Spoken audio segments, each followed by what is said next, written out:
खून के प्यासों बात सुनो, गर हक की लड़ाई जुल्म से ही, हम जुल्म से इश्क निभा देंगे, हम जुल्म से इश्क निभा देंगे। गर शम्मा गिरी आतिश है, हर राह वो शम्मा जला देंगे। गर लाश हमारे अपनों की, खतरा है तुम्हारी मसनद का, उस रब की कसम हंसते हंसते कितनी लाशें दफना देंगे। ऐ खून के प्यासों बात सुनो, ऐ खून के प्यासों बात सुनो। एक कविता, एक प्रोटेस्ट और सुप्रीम कोर्ट तक का सफर। क्या सच में शब्द इतने पावरफुल होते हैं कि उनके बेसिस पर एफआईआर फाइल हो जाए? लेकिन जिस शब्द ने इतनी हलचल मचाई, उसे कहने वाला कौन था? तो सबसे पहले जान लेते हैं कि इमरान प्रतापगढ़ी कौन है। एक मशहूर शायर, कांग्रेस के राज्यसभा एमपी और कभी कभी कंट्रोवर्शियल स्पीचेस के एक्सपर्ट।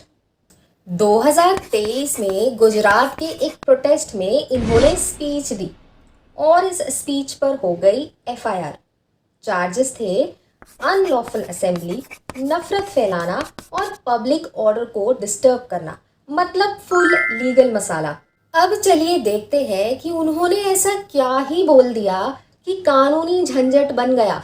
गुजरात के किसी शादी में भाषण देने के 2 दिन बाद उन्होंने अपनी फूल बरसते हुए इस वीडियो क्लिप को ट्विटर पर शेयर किया और वीडियो को एडिट करके बैकग्राउंड में इन्होंने इस कविता को ऐड कर दिया, जिस पर पुलिस ने भड़काऊ भाषण देने का इल्ज़ाम लगाते हुए केस फाइल कर दिया।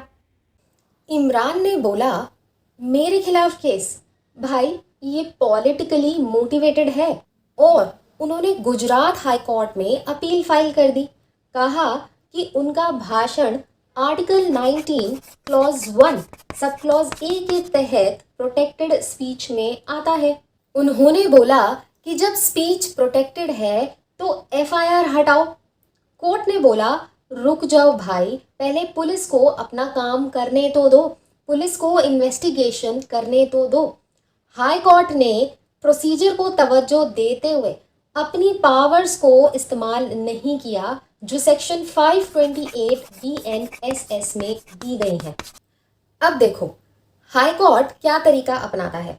हाई कोर्ट ना तो हाँ बोलता है ना बोलता है, वो सीधा ये कहता है कि प्रोसेस को फॉलो करो। और इसलिए ये मामला पहुंच जाता है सुप्रीम कोर्ट, यानी इमरान जी पहुंच जाते हैं सुप्रीम कोर्ट अपनी कविता के साथ। इमरान जो एफआईआर फाइल की गई थी उसे सुप्रीम कोर्ट ने कैंसिल कर दिया। क्यों? क्योंकि कविता का धर्म से या समुदाय से कोई लेना देना ही नहीं था। राष्ट्रीय एकता और सुरक्षा को कोई खतरा नहीं था। कविता में लव एंड पीस का मैसेज था, कोई हिंसा की बात नहीं की गई थी। कविता में शब्द तख्त का इस्तेमाल किया गया था, जिसका मतलब अन्याय का प्रतीक था, ना कि एक्चुअल में कुर्सी तोड़ना था।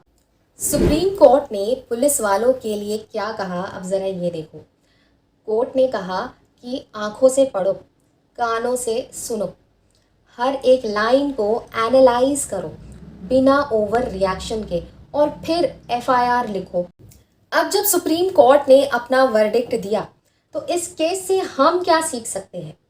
तो ये रहा इस केस का लीगल टेक अवे। पहला, फ्रीडम ऑफ स्पीच एब्सोल्यूट नहीं है। दूसरा, एफआईआर क्वॉश कराने के लिए स्ट्रॉन्ग ग्राउंड्स चाहिए। तीसरा, कोर्ट इन्वेस्टिगेशन प्रोसेस को रिस्पेक्ट करता है। तो दोस्तों, आपके हिसाब से ये केस क्या था?